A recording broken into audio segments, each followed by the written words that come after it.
Xie Yujia berlari begitu cepat sehingga dia nyaris tersandung anak tangga di luar perpustakaan dan mendarat di tangan Hao Ren. Dia hampir tidak dapat memantapkan dirinya dan wajahnya merah karena berlari. Dia terengah-engah dan berkata, "Apa kau akan kembali ke asramamu?" Hao Ren melihatnya, bingung. Aku juga akan menuju asramaku," kata Xie Yujia setelah berhenti sejenak. "Oh, mari kita berjalan bersama." Hao Ren masih terlihat keheranan. "Tunggu aku sebentar, sepedaku ada di sebelah sana." Dengan buku di tangannya, Xie Yujia berjalan ke arah lapangan parkir di samping kanan perpustakaan. Dia meletakkan buku-bukunya di dalam keranjang di depan dan membuka kunci sepeda sebelum menuntunnya ke arah Hao Ren. Mengenakan kaos putih, celana pendek denim, dan sepasang sepatu kanvas hijau sambil menuntun sepeda yang agak baru, Xie Yujia terlihat seperti gadis tetangga. Dalam pikiran Hao Ren, dia memiliki citra yang sempurna dan seharusnya menjadi gadis yang paling populer di sekolah daripada si Lin Li yang berpakaian seronok dari kelas ketiga. Melihat Hao Ren menatapnya, Xie Yujia tersipu dan berkata, "Ayo pergi." "Baik." Hao Ren berjalan dengannya berdampingan. Dia berjalan menyeberangi lapangan terbuka di depan perpustakaan dan menyeberangi jembatan di atas danau sekolah. Matahari bersinar, dan sepeda itu perlahan-lahan bergulir maju, menyamai langkah kaki mereka. Mereka berjalan beberapa meter dalam keheningan sebelum Xie Yujia tiba-tiba bertanya, "Bagaimana nenekmu?" "Dia baik-baik saja sekarang." Hao Ren berpikir beberapa saat dan berkata, "Terima kasih atas perhatianmu." Xie Yujia menundukkan kepalanya dan setelah beberapa detik, dia bertanya, "Ada apa di antara kau dan Suhan?" Dengan tangan putihnya pada pegangan sepeda, badannya yang lembut dan anggun sedikit bersandar ke satu sisinya. "Dia sepupu jauhku." Hao Ren memaksa dirinya untuk mengatakan kata tersebut meskipun dia sendiri tidak mempercayainya. "Hari itu, hari Kamis, aku melihat kau memasuki kantornya," Xie Yujia berkata. Hao Ren berpaling untuk melihatnya. Sekarang dia tahu orang yang mengikutinya sebenarnya Xie Yujia. Dia berpikir cepat dan berkata, "Oh, aku ke sana untuk bertanya mengenai sesuatu yang tidak aku mengerti di kelasnya." "Oh, jadi dia membimbingmu secara pribadi?" Xie Yujia segera berkata.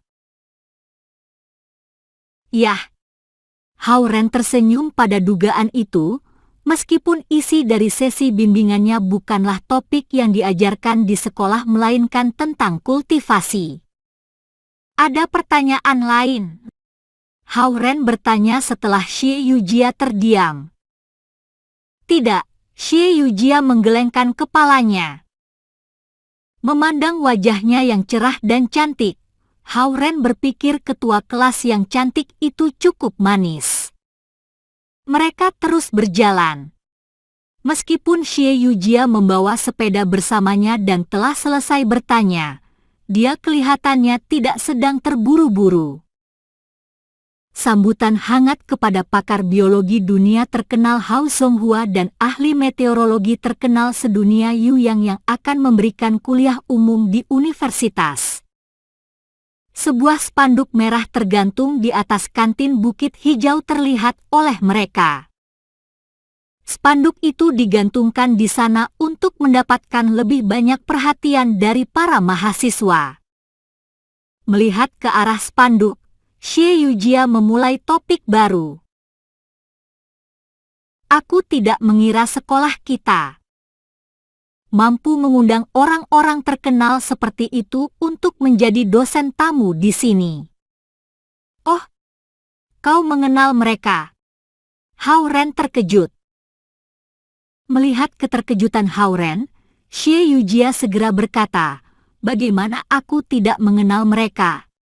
Hao Zonghua adalah ahli biologi yang paling terkenal di Cina dan media lokal mengatakan dia adalah kandidat dari Cina yang paling menjanjikan untuk mendapat hadiah Nobel Biologi.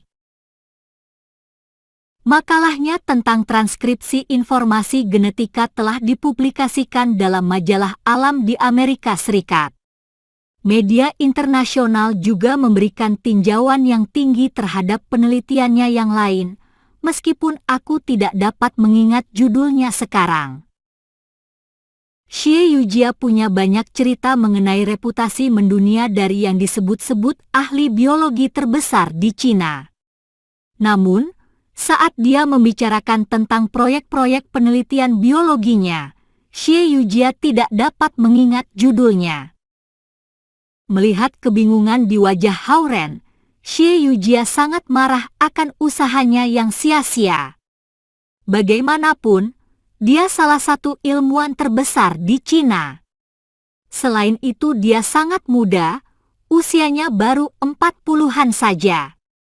Dia mempublikasikan makalah-makalah dalam berbagai macam majalah sains, dan dia sering masuk ke dalam berita. Kamu sama sekali belum pernah mendengarnya.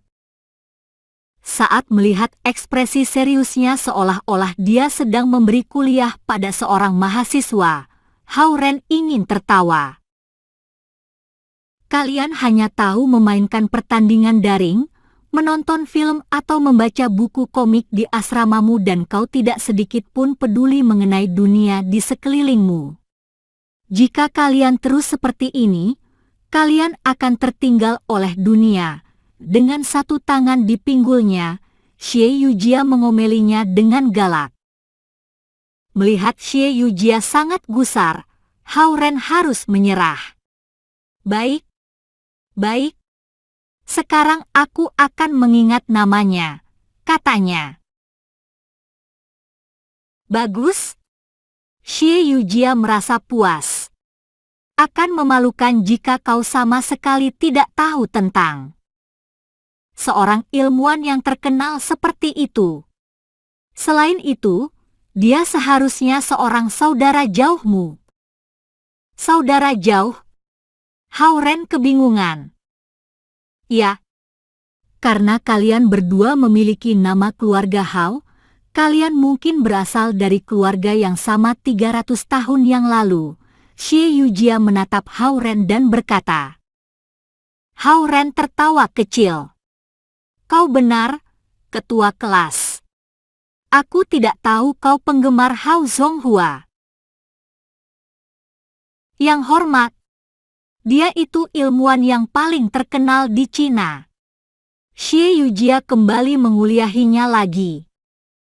Ya. Hao-Ren tidak mau berdebat dengan seorang gadis ataupun si ketua kelas. Dia menyerah dan berkata, Ketua kelas, aku kira kau pasti akan datang ke perkuliahan itu Kamis ini. Tentu saja. Dan kali ini dia tidak sendiri. Istrinya juga akan ada di sana. Ini kesempatan yang langka bagi kita calon sarjana. Sebagai akademisi, dia dan istrinya sibuk dengan penelitian mereka dan jarang menunjukkan wajah mereka di muka umum. Aku penasaran bagaimana sekolah berhasil mengundang mereka berdua untuk memberikan kita kuliah tamu. Ini bahkan kesempatan yang jauh lebih langka lagi untuk mahasiswa program doktor. Xie Yujia sangat bersemangat mengenai topik ini. Dia telah menjadi siswa dengan nilai A semenjak sekolah dasar, dan dia telah menunjukkan minatnya pada sains dan teknologi. Sebagai hasilnya kekagumannya terhadap ilmuwan sangat bisa dimengerti. Tentu saja, bahkan para siswa yang tidak tertarik dengan sains akan pergi ke auditorium untuk melihat pasangan yang terkenal itu Hao Zonghua dan Yu Yang. Xie Yujia terus menguliahinya sambil berjalan bersama Hao Zonghua. Hao Zonghua hanya berusia 40-an, tetapi dia sudah menjadi anggota Akademi Sains Cina. Dan istrinya, Yu Yang, juga mengagumkan karena dia anggota Akademi Teknik Cina. Beberapa orang berkata mereka masing-masing adalah anggota dari Akademi Sains Cina. Kedua akademi ini adalah lembaga dewan negara di Cina. Semua anggotanya memiliki pengaruh dan anggota Akademi Teknik Cina, tetapi mereka tidak diberikan jabatan karena usia mereka yang masih muda. Mendengar gosip tentang pasangan itu dari Xie Yujia, Hao Ren menemukan pandangan serius di wajahnya terlihat lucu. Tidak lama, Xie Yujia menyadari Hao Ren masih tidak terkesan setelah ceramahnya dan hampir memperlakukan apa yang dia katakan sebagai lelucon. Dia sangat kesal dan berkata, Kau tidak punya rasa hormat untuk ilmuwan hebat seperti itu. Hao Ren baru saja hendak memperdebatkannya saat ponsel dalam kantungnya mulai berbunyi. Mengeluarkan teleponnya, dia melihat telepon itu berasal dari Cao Ronghua. Dia menjawab dengan malas, "Ya, aku sedang dalam perjalanan. Kamu bisa mengeluarkan kartunya sekarang. Ini bukan tentang kartu. Kejadian buruk terjadi." Suara gelisah Cao Ronghua datang dari telepon. Zhao Jiai berkelahi dengan para pria dari tim basket. Hao Ren terkejut dengan berita itu. Dia segera bertanya, di mana mereka? Zona B di lapangan basket. Cao Ronghua berteriak di telepon. Mengerti? Aku datang. Hao Ren menutup telepon dan melihat ke arah zona B. Dia siap untuk berlari. Xie Yujia menjulurkan tangan dan menahannya. Apa yang terjadi? Dia bertanya. Zhao Jiai berkelahi dengan para pria dari tim basket, jawab Hao Ren. Tiba-tiba dia melihat ke sepeda Xie Yujia dan meraih pegangannya. Pinjamkan sepedamu, katanya. Tidak, aku pergi juga. Sebagai seorang ketua kelas, Xie Yujia merasa itu tugasnya untuk memastikan semua orang di kelasnya aman. Hao Ren tidak ingin berdebat dengannya. Dia mengayunkan kakinya ke sepeda dan langsung duduk di atasnya. Xie Yujia berpegangan erat-erat di kaosnya dan duduk di kursi belakang sepeda. Dengan Xie Yujia yang duduk di kursi belakang, sepeda itu masih tidak terasa berat.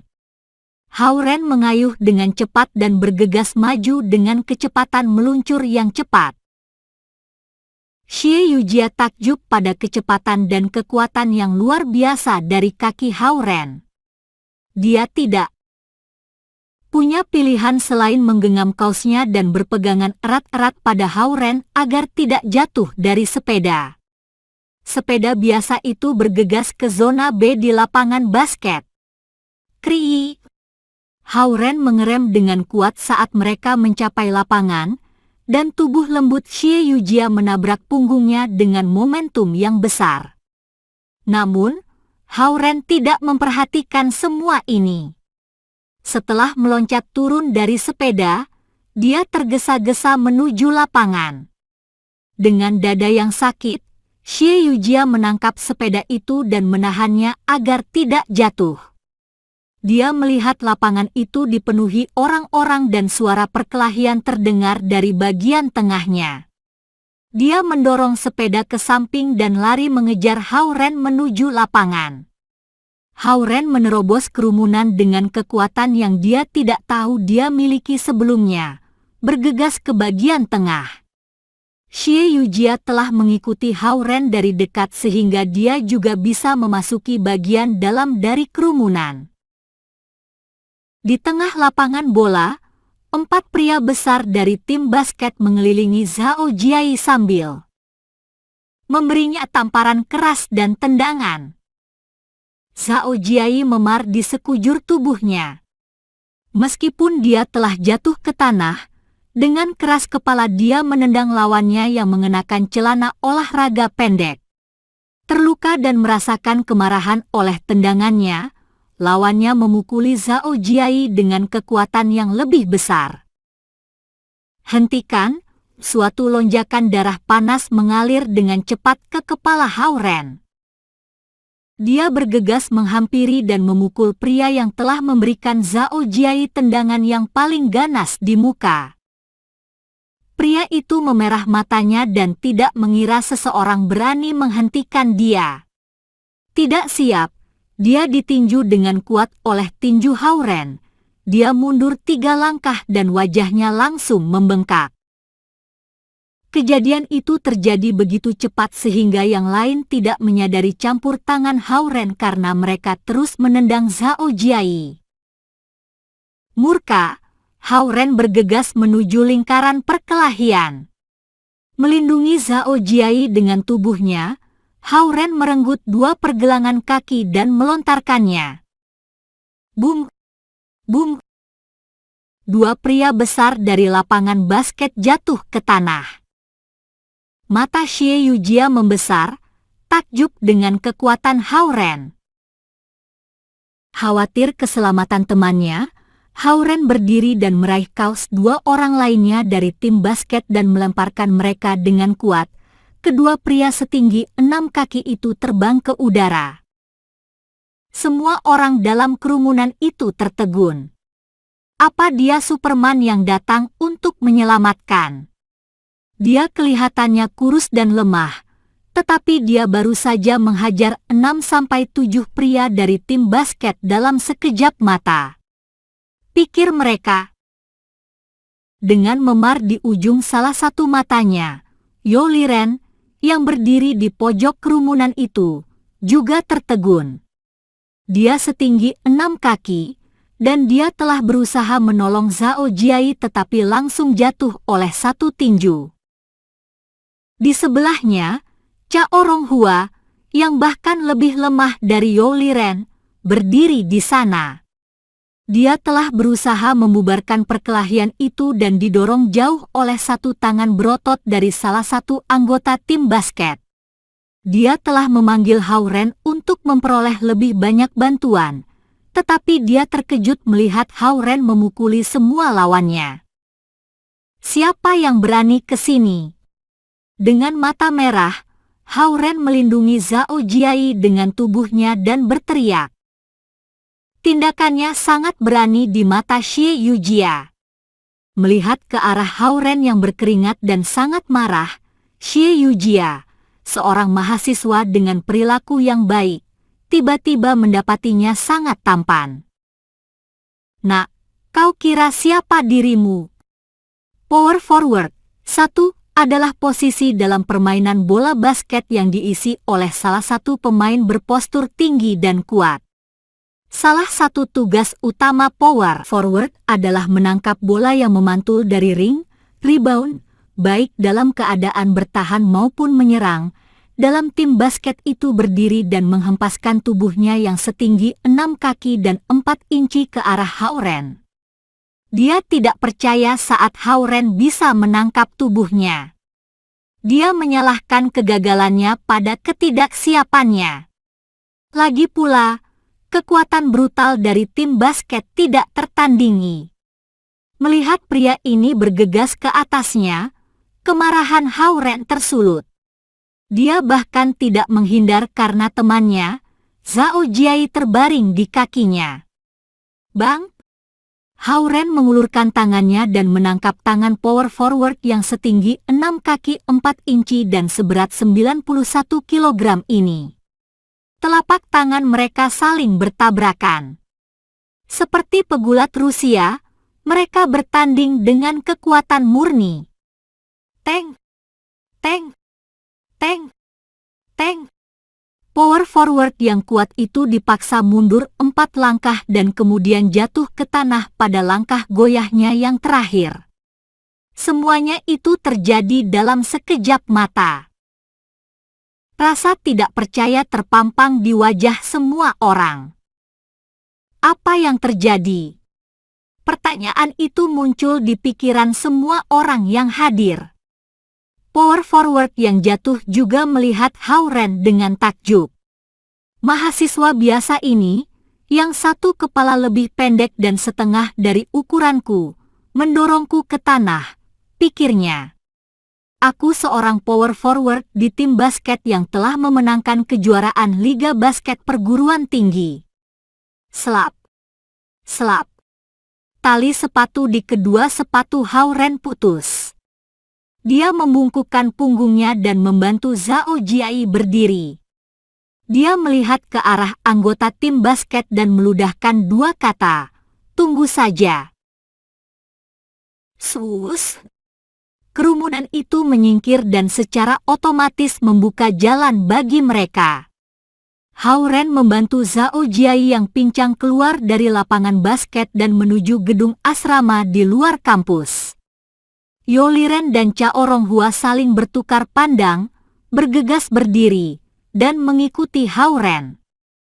Kerumunan yang bingung itu ditinggalkan terdiam di lapangan basket, termasuk Xie Yujia, yang tengah menggenggam telepon selulernya di tangannya dan berencana menghubungi kakak laki-lakinya.